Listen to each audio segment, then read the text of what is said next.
ব্যাঙ্গালোরে গত 2 সপ্তাহ ধরে বেশ ঠান্ডা পড়েছে।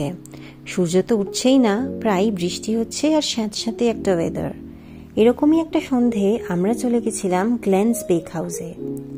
প্রায় 50 বছর পুরনো এই বেকারি কাম ক্যাফেটা তৈরি করা হয়েছে ব্রিটিশ আমলের বাংলোর আদলে।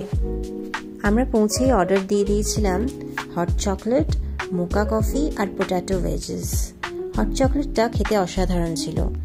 ইনফ্যাক্ট এরকম ক্রিমি একটা হট চকলেট আমি ফার্স্ট টাইম খেলাম।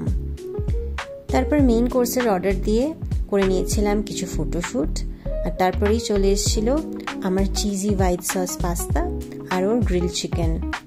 তবে খাবারের টেস্টগুলো কিন্তু এক্সপেকটেশনের তুলনায় অতটা ঠিক ভাল লাগলো না।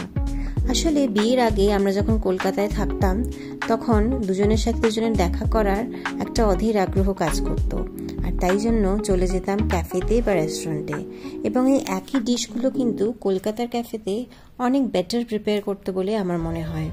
বিয়ের পরে তো আমরা একসাথেই থাকি, তাই সেভাবে আর কোনো ডেটে বা কোনো ক্যাফেতে যাওয়া হয়ে ওঠে না। তবে মাঝে মধ্যে এই গতানুগতিক জীবনের মাঝখানে দুজনে দুজনকে খুঁজে নেওয়ার জন্য এরকম এক আধটা ডেটে যাওয়াই যায়, কি বলো?